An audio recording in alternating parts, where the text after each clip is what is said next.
नमस्कार। Polity series के एक और वीडियो में आपका बहुत बहुत स्वागत है। भारत के संविधान को समझने के हम प्रयास कर रहे हैं और इस प्रयास में हम अब तक भारत के संविधान के भाग 18 को समझने की प्रयास कर रहे थे। पिछले वीडियो में जो पार्ट 18 है, भाग 18 है भारतीय संविधान का, इसमें आपातकालीन प्रावधान के विषय में चर्चा किया गया है, इमरजेंसी प्रोविजन के विषय में चर्चा किया गया है। हम ये समझे थे कि भारत एक संघीय व्यवस्था वाला देश है, एक फेडरल सिस्टम है भारत में। फेडरल सिस्टम का मतलब सरकार के दो स्वरूप देखने को मिलता है भारत में। एक तो पूरे देश का सरकार जिसको यूनियन गवर्नमेंट, सेंट्रल गवर्नमेंट कहते हैं, और एक दूसरा प्रांतीय सरकार जिसको स्टेट गवर्नमेंट कहते हैं। पर भारत के संविधान में एक विशेष प्रावधान की चर्चा किया गया है जिसका नाम है आपातकाल, इमरजेंसी। जब इमरजेंसी लागू किया जाता है, आपातकाल लागू किया जाता है, तो भारत एक फेडरल व्यवस्था वाले देश नहीं रह करके एक एकात्मक व्यवस्था वाले देश बन जाता है, एक यूनिटरी सिस्टम वाले कंट्री के रूप में परिवर्तित हो जाता है।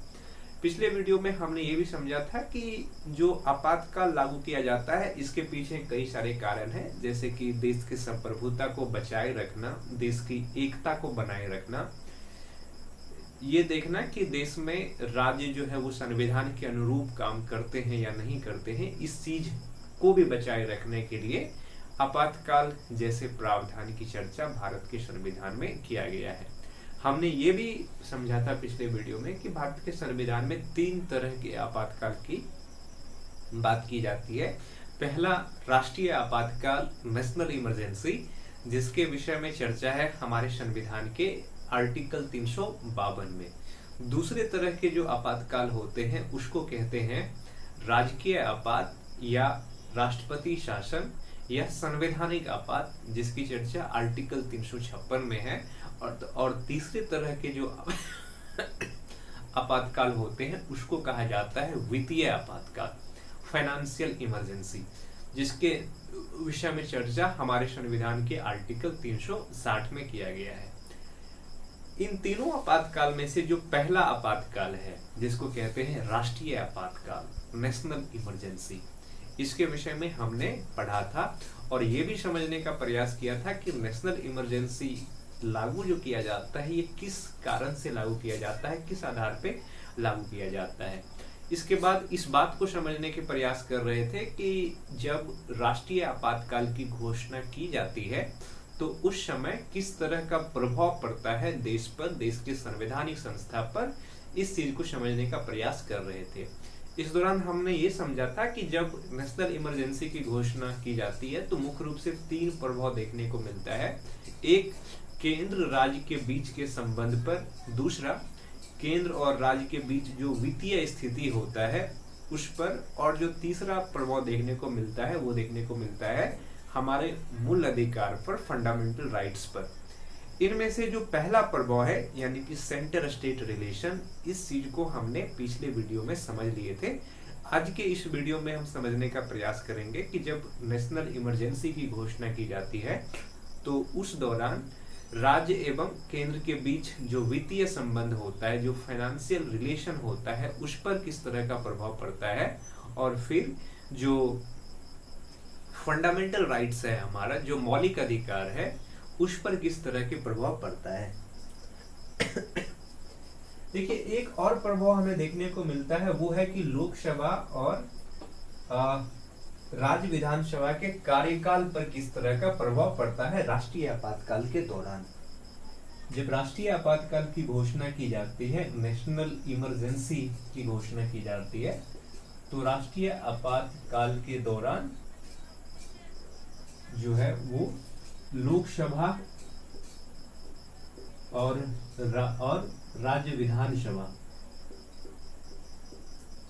राज्य विधानसभा पर किस तरह का प्रभाव पड़ता है, इसको भी समझना जरूरी है। देखिए, जब राष्ट्रीय आपातकाल की घोषणा की जाती है तो सामान्य स्थिति में लोकसभा एवं राज्य विधानसभा का जो कार्यकाल होता है, ये कार्यकाल कितने वर्ष का होता है, तो ये कार्यकाल होता है 5 वर्ष का। पर जब राष्ट्रीय आपातकाल की घोषणा की जाती है तो उस समय चुनाव कराना संभव नहीं होता है। इसलिए राष्ट्रीय आपातकाल के दौरान लोकसभा एवं राज्यसभा के कार्यकाल एक वर्ष के लिए एक बार में एक वर्ष के लिए बढ़ाया जा सकता है। एक बार में एक वर्ष के लिए बढ़ाया जा सकता है।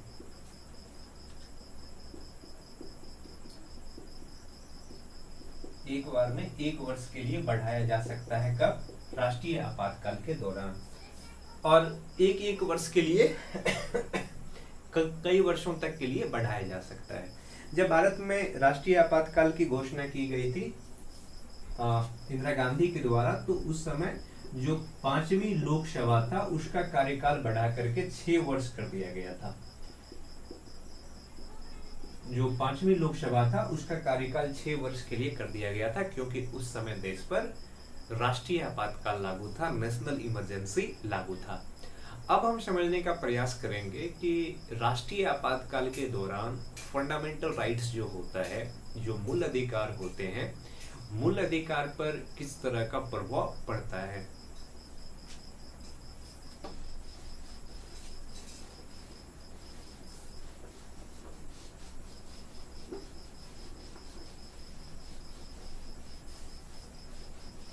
राष्ट्रीय आपातकाल के दौरान मूल अधिकार पर प्रभाव।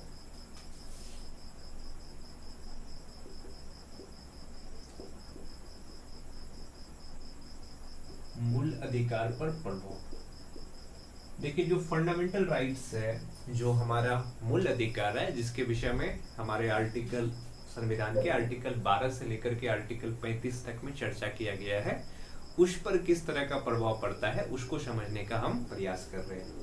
तो देखिए, जो फंडामेंटल राइट्स है, जो मूल अधिकार है, इन सभी फंडामेंटल राइट्स में से 2 फंडामेंटल राइट्स जो है, एक तो आर्टिकल 20 और एक आर्टिकल 21 में जिन फंडामेंटल राइट्स का चर्चा किया गया है, इस पर कोई प्रभाव नहीं पड़ता है। कोई प्रभाव नहीं पड़ता है।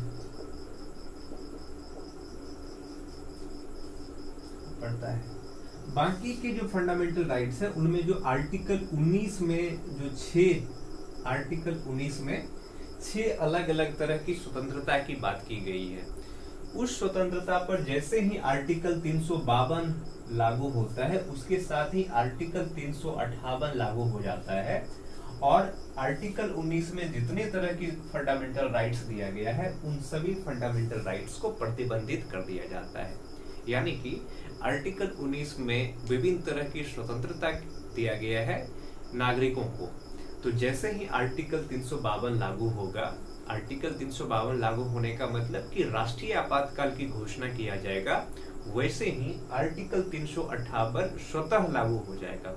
और आर्टिकल 358 के स्वतः लागू होने के साथ ही आर्टिकल 19 में जो विभिन्न तरह की स्वतंत्रता की बात की गई है, वो स्वतंत्रता का अधिकार खत्म हो जाएगा। बाकी की जो फंडामेंटल राइट्स है, बाकी फंडामेंटल राइट्स को लेकर के राष्ट्रपति क्या कर सकता है कि राष्ट्रपति आर्टिकल 359 के प्रयोग करके, आर्टिकल 359 के प्रयोग करके बाकी फंडामेंटल राइट्स में से जिन अधिकार को खत्म करना हो, हालांकि खत्म नहीं किया जाता है, बल्कि ये कर दिया जाता है कि वो अधिकार न्यायालय द्वारा परिवर्तनीय नहीं है। हम जानते हैं कि जब भी किसी संस्था के द्वारा या किसी व्यक्ति के द्वारा मौलिक अधिकार को छीना जाता है, तो इसका संरक्षण करने का दायित्व हमारे सुप्रीम कोर्ट और हाई कोर्ट के पास है। अगर किसी व्यक्ति की फंडामेंटल राइट्स का उल्लंघन होता है, तो व्यक्ति हाई कोर्ट या सुप्रीम कोर्ट जाकर के अपना फंडामेंटल राइट्स लागू कराने के लिए याचिका दायर कर सकता है। पर राष्ट्रीय आपातकाल के दौरान जैसे ही आर्टिकल 358 के द्वारा राष्ट्रपति ये घोषणा कर देता है कि आर्टिकल 19 और आर्टिकल 20 और आर्टिकल 21 के अतिरिक्त किन किन आर्टिकल को अब न्यायालय द्वारा परिवर्तनीय नहीं किया जा सकता है, तो फिर कोई व्यक्ति न्यायालय में जाकर के अपने मौलिक अधिकार को लागू करने की मांग नहीं किया जा सकता है, नहीं कर सकते हैं।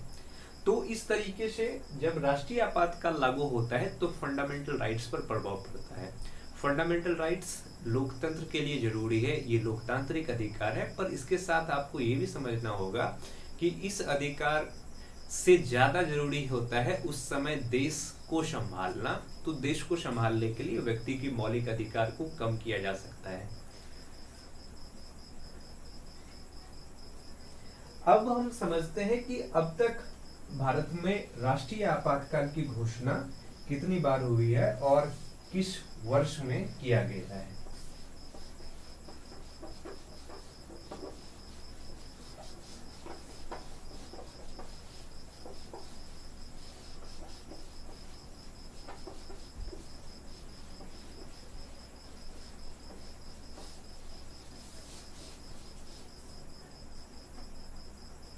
राष्ट्रीय आपातकाल की अब तक घोषणा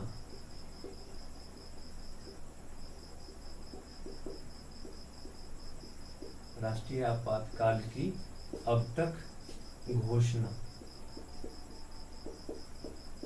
हम इस चीज को समझने का प्रयास कर रहे हैं कि राष्ट्रीय आपातकाल की अब तक कितनी बार घोषणा की गई है और किस किस समय में किया गया है। तो भारत में सबसे पहली बार जो राष्ट्रीय आपातकाल की घोषणा की गई थी वो किया गया था 1962 में, जब भारत और चीन के बीच युद्ध शुरू हुआ था। तो तब पहली बार राष्ट्रीय आपातकाल की घोषणा किया गया था। और हालांकि भारत और पाकिस्तान से भी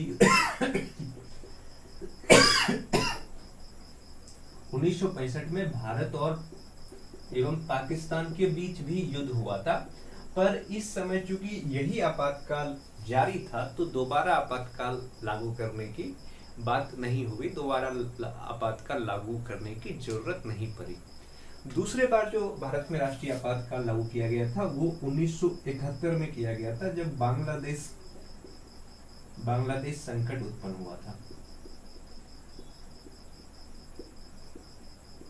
संकट के समय बांग्लादेश पहले पूर्वी पाकिस्तान था, पर पाकिस्तान ने इस एरिया में इतनी तबाही मचाई थी या इतना लोगों को तकलीफ दिया था कि बांग्लादेश अलग होना चाहता था और भारत इसमें मदद किया था। तो उस समय भी 1971 में जब इंदिरा गांधी भारत की प्रधानमंत्री थी तो उस समय भी आपातकाल की घोषणा किया गया था। जो तीसरे बार आपातकाल की घोषणा किया गया था वो 1975 में किया गया था, ये 1977 तक चला था और ये सबसे विवादित आपातकाल था क्योंकि इसका जो आधार बनाया गया था ये आपातकाल लागू करने के लिए, ये आंतरिक अशांति के नाम पर ये आपातकाल की घोषणा किया गया था। किंतु आंतरिक अशांति नहीं होकर के बल्कि इंदिरा गांधी के विरुद्ध विरोध बहुत ज्यादा हो रहा था, तो उन विरोध को शांत करने के लिए इंदिरा गांधी ने राष्ट्रीय आपातकाल की घोषणा की थी। तो अब तक भारत में 3 बार राष्ट्रीय आपातकाल की घोषणा की जा चुकी है।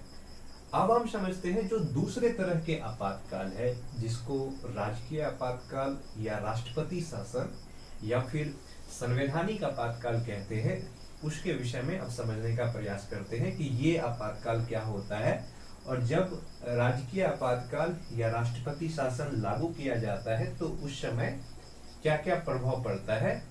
अब हम इसको समझने का प्रयास करते हैं। तो दूसरे तरह का जो आपातकाल है उसको कहते हैं राजकीय या संवैधानिक आपातकाल या फिर इसको एक और नाम से जाना जाता है राष्ट्रपति शासन।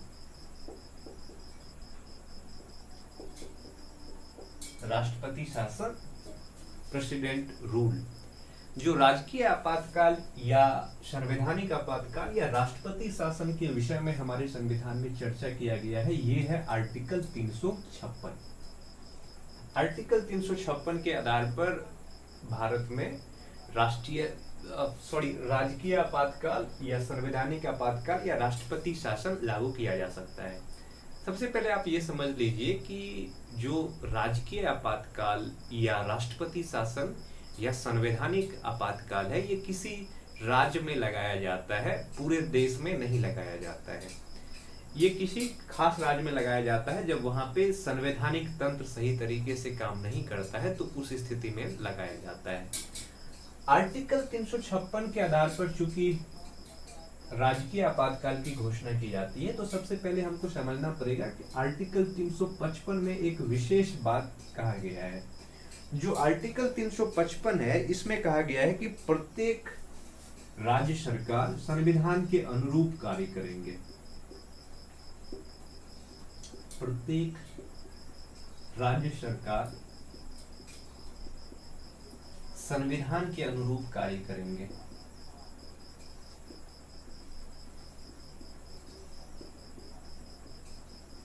संविधान के अनुरूप कार्य करेंगे।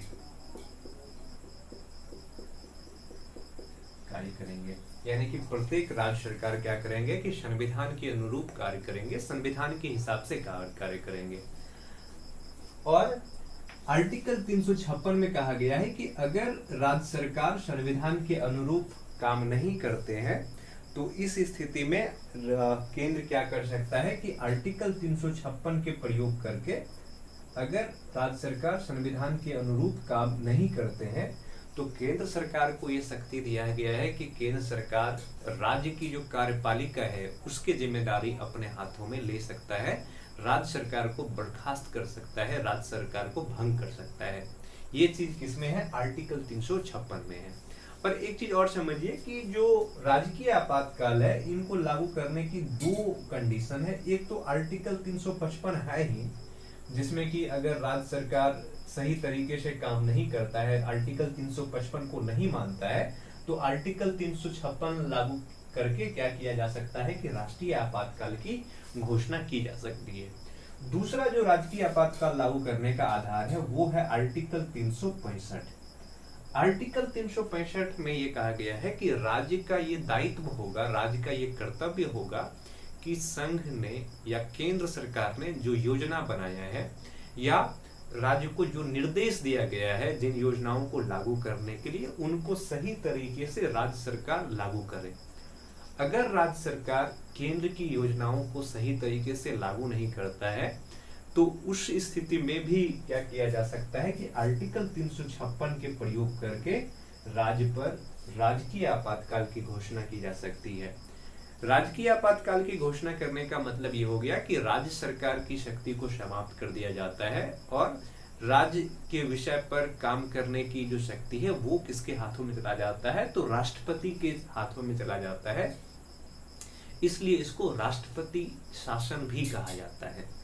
अब हम समझते हैं कि जब राजकीय आपातकाल की घोषणा की जाती है या संवैधानिक आपातकाल की घोषणा की जाती है, तो संसद के अनुमोदन की भी आवश्यकता होती है। तो जो राजकीय आपातकाल है, राजकीय आपातकाल में संसद के दोनों सदनों के बहुमत की आवश्यकता होती है। जब अनुमोदन की बात होती है, तो अनुमोदन में आप समझिए कि जो चाहे वो लोकसभा हो या राज्यसभा हो, इनके आधे से अधिक सदस्य यानी कि 1/2 से अधिक सदस्य अगर इस पर अपना सहमति दे देता है, तो राजकीय आपातकाल लागू हो जाता है। और ये अनुमोदन का समय कितना होता है? तो 30 दिन का होता है, नहीं सॉरी 60 दिन का होता है। अनुमोदन का समय अवधि होता है 60 दिन का। किंतु अगर लोकसभा अभी भंग है या चुनाव के वजह से लोकसभा को अभी भंग कर दिया गया है, बर्खास्त कर दिया गया, विघटित हो गया है लोकसभा, तो उस स्थिति में नए लोकसभा के गठन के 30 दिन के अंदर अनुमोदन होना आवश्यक है। दूसरा चीज कि राष्ट्रीय आपातकाल के विषय में हमने ये समझा कि राष्ट्रीय आपातकाल को हर 6 महीना पर संसद के द्वारा अनुमोदन करके अनंत काल के लिए बढ़ाया जा सकता है, इन्फिनाइट टाइम के लिए उनको बढ़ाया जा सकता है। पर जो राजकीय आपातकाल है या संवैधानिक आपातकाल है, इसको हर 6 महीना पर अनुमोदन करके 6 माह पर अनुमोदन करके 3 वर्ष के लिए, अधिकतम 3 वर्ष के लिए क्या किया जा सकता है कि बढ़ाया जा सकता है। यानी कि 3 वर्ष के बाद उस राज्य में अगर राज्य सरकार ने सही तरीके से काम नहीं किया, तो इस 3 वर्ष के समय अवधि के अंदर वहां पे चुनाव हो जाना चाहिए और नई सरकार का गठन हो जाना आवश्यक है। तो आर्टिकल 356 में राजकीय आपातकाल या संवैधानिक आपातकाल या राष्ट्रपति शासन के विषय में चर्चा है। इसमें यह कहा गया है कि अगर राज्य सरकार संविधान के अनुरूप सही तरीके से काम नहीं करता है या फिर केंद्र की योजनाओं को सही तरीके से लागू नहीं करता है, तो इस स्थिति में केंद्र को ये शक्ति है कि वो राज्य सरकार की जो शक्ति है उसको विघटित करके राज्य सरकार की जिम्मेदारी अपने हाथ में ले ले और वहां पे राष्ट्रपति शासन लागू कर दे।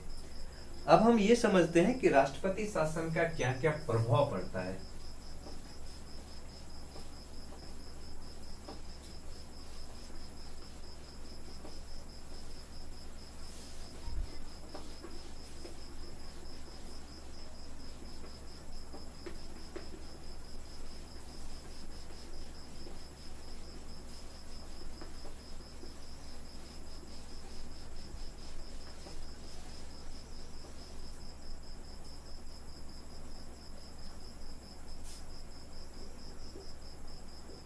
राष्ट्रपति शासन का प्रभाव।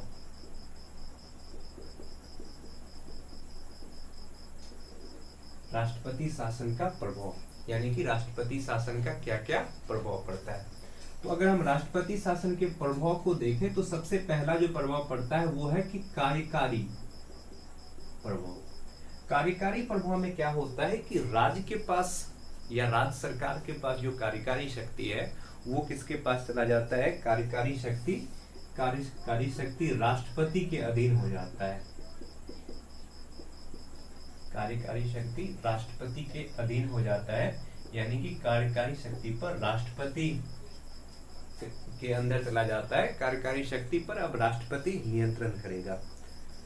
दूसरा, अगर हम विधायिका की बात करें, विधायिका मतलब कानून बनाने की शक्ति, तो जो राज्य की विधायिका शक्ति है या विधायी शक्ति है, विधायी शक्ति का मतलब कि राज्य के विषय पर कानून बनाने का अधिकार, ये अधिकार केंद्र सरकार के पास चला जाता है, सेंट्रल गवर्नमेंट के पास चला जाता है। यानी कि अब केंद्र सरकार ही राज्य के विषय पर क्या कर सकते हैं, कानून बना सकते हैं, क्योंकि राज्य सरकार को भंग कर दिया गया है। और राज्य सरकार के भंग करने का मतलब हो गया कि राज्य की जो विधायिका है यानी कि विधानसभा और विधान परिषद है वो अब काम नहीं करेगा। इस स्थिति में राज्य के विषय पर कानून बनाने का जो शक्ति है वो किसके पास चला जाता है, तो केंद्र सरकार के पास चला जाता है।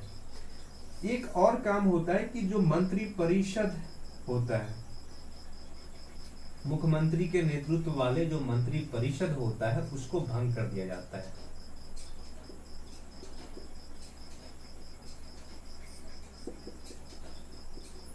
वाले मंत्री परिषद को भंग कर दिया जाता है।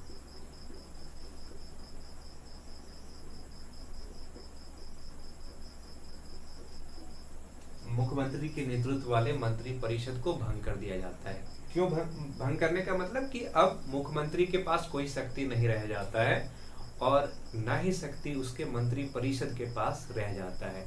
हमने राष्ट्रीय आपातकाल जो लागू होता है उसमें ये समझा था कि केवल और केवल मुख्यमंत्री की शक्ति राष्ट्रीय आपातकाल के दौरान खत्म हो जाता है, बल्कि उसके मंत्री परिषद को भंग नहीं किया जाता है। यानी कि जैसे ही राष्ट्रीय आपातकाल खत्म होगा पुनः मुख्यमंत्री अपने स्थिति को, अपनी शक्ति को प्राप्त करेंगे और राज्य पर शासन करेंगे। पर चूंकि राजकीय आपातकाल जो लागू किया जाता है वो इसलिए लागू किया जाता है क्योंकि मंत्री परिषद के जो प्रधान होते हैं, प्रधानमंत्री, ये सब संविधान के अनुरूप या तो काम नहीं करते हैं या फिर राज्य जो केंद्र का योजना है, केंद्र का प्लान है, उनको सही तरीके से राज्य में नहीं लागू करता है। इसलिए राजकीय आपातकाल की घोषणा की जाती है। इसलिए जब राजकीय आपातकाल की घोषणा की जाती है तो उस स्थिति में मुख्यमंत्री के नेतृत्व वाले जो मंत्री परिषद होते हैं उसको भंग कर दिया जाता है। एक और चीज समझिए कि इसके बाद क्या होता है कि बजट एक महत्वपूर्ण मुद्दा हो जाता है। तो जो राज्य का बजट है, अब ये क्या करता है कि केंद्रीय वित्त मंत्री द्वारा कहाँ पे ये बजट लाया जाता है, केंद्रीय वित्त मंत्री द्वारा राज्य का बजट प्रस्तुत किया जाता है। कहाँ पे, तो संसद में, हमारे पार्लियामेंट में प्रस्तुत किया जाता है। पर एक चीज ध्यान में रखिए कि जब राजकीय आपातकाल लागू किया जाता है तो हाई कोर्ट पर किसी तरह का प्रभाव नहीं पड़ता है, क्योंकि हाई कोर्ट एक स्वतंत्र संस्था है, इसको राजकीय आपातकाल से कोई मतलब नहीं है। हमने ये समझा था कि हमारे यहाँ 3 तरह के कोर्ट है, सबसे ऊपर सुप्रीम कोर्ट, उसके नीचे हाई कोर्ट और सबसे नीचे जो होता है डिस्ट्रिक्ट कोर्ट। तो जब राजकीय आपातकाल की घोषणा की जाती है, स्टेट इमरजेंसी की घोषणा की जाती है, तो उस समय हाई कोर्ट पर किसी तरह का प्रभाव नहीं पड़ता है। अब हम ये समझने का प्रयास करते हैं कि जो राजकीय आपातकाल है या राष्ट्रपति शासन है, भारत में सबसे पहले कहाँ पे लागू किया गया था। तो एक चीज ध्यान में रखिए कि जो राष्ट्रपति शासन है वो सबसे पहले भारत में लागू किया गया था पंजाब में।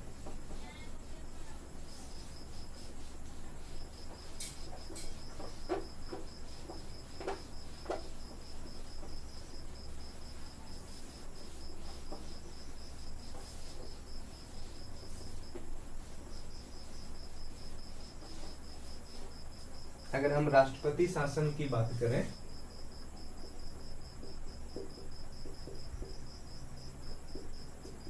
राष्ट्रपति शासन की, तो सबसे पहले कहां पे लगाया गया था, पंजाब में। और पंजाब में कब, 1951 में। सबसे पहले राष्ट्रपति शासन पंजाब में 1951 में लगाया गया था। और सबसे अधिक बार भी जो राष्ट्रपति शासन है ये कहाँ पे लगाया गया है, तो पंजाब में ही लगाया गया है। तो राष्ट्रपति शासन सर्वाधिक समय पे कहाँ पे लागू है, तो पंजाब में लागू है। और सबसे पहली बार भी राष्ट्रपति शासन पंजाब में ही लागू किया गया था। एक चीज और ध्यान देने वाली है कि जब राष्ट्रपति शासन लागू किया जाता है तो इस पर न्यायिक समीक्षा किया जा सकता है। न्यायिक समीक्षा, जुडिशियल रिव्यू किया जा सकता है। न्यायिक समीक्षा का मतलब ये हो गया कि जो हमारा हाई कोर्ट या सुप्रीम कोर्ट है वो इस बात का जांच कर सकता है कि केंद्र सरकार ने जो किसी राज्य में राष्ट्रपति शासन का घोषणा किया है ये सही तरीके से किया है या नहीं किया है, इसकी घोषणा करना संविधान के अनुरूप है या नहीं, इस तरह की चीजों का जांच हमारे न्यायपालिका कर सकता है।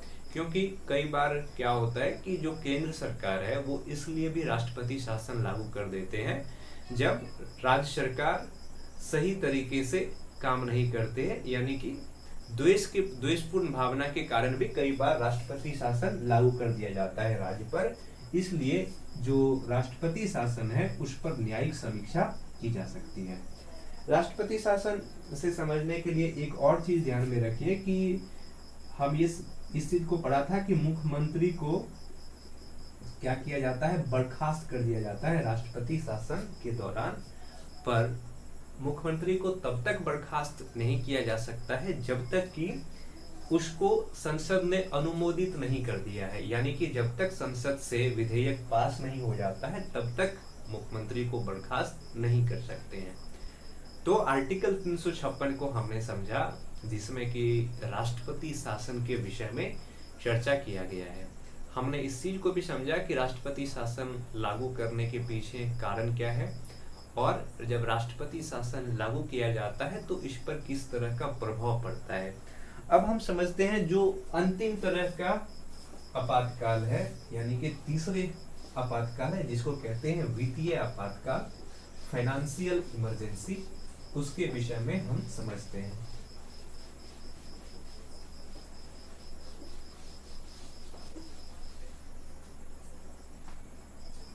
वित्तीय आपातकाल,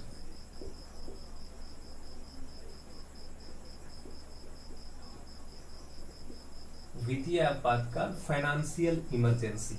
जो वित्तीय आपातकाल है, फाइनेंशियल इमरजेंसी है, इसके विषय में हमारे संविधान के आर्टिकल 360 में चर्चा किया गया है। यानी कि आर्टिकल 360 इस बात के विषय में बताता है कि वित्तीय आपातकाल लागू की जा सकती है। जो ये वित्तीय आपातकाल का कॉन्सेप्ट है ये कहां से लिया गया है, तो ये यूएसए के संविधान से लिया गया है।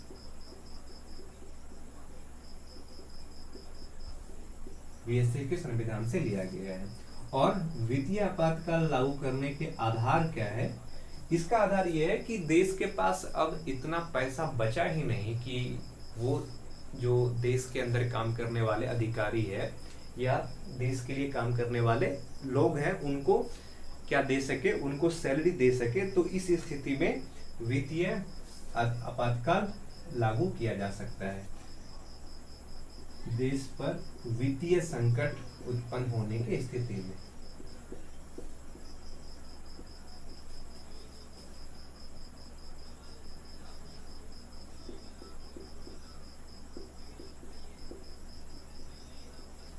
देश पर वित्तीय संकट उत्पन्न होने की स्थिति में वित्तीय आपातकाल की घोषणा की जा सकती है, फाइनेंशियल इमरजेंसी की घोषणा की जा सकती है।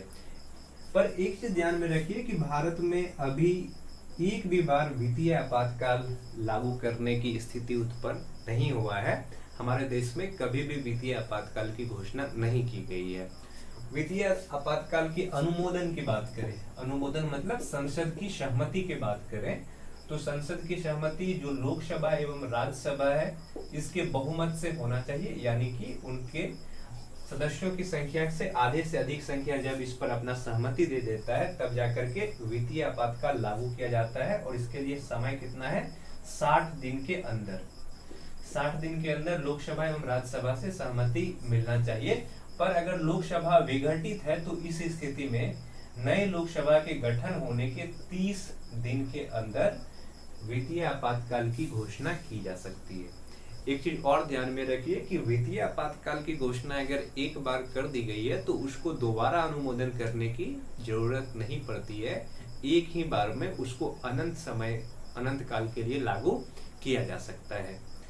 तो पार्ट 18 को हमने समझ लिया कि भाग 18 में भारत के संविधान आपातकाल के विषय में कहता है, इमरजेंसी के विषय में कहता है। और ये इमरजेंसी के विभिन्न प्रकार को हमने समझा, जिनमें पहला था राष्ट्रीय आपातकाल, नेशनल इमरजेंसी। उसके विषय में हमने समझा कि इसको लागू करने की क्या क्या आधार है, और जब राष्ट्रीय आपातकाल की घोषणा की जाती है तो इससे देश पर किस तरह का प्रभाव पड़ता है, इन सब चीजों को समझने का हमने प्रयास किया। तो इस वीडियो में इतना ही, धन्यवाद।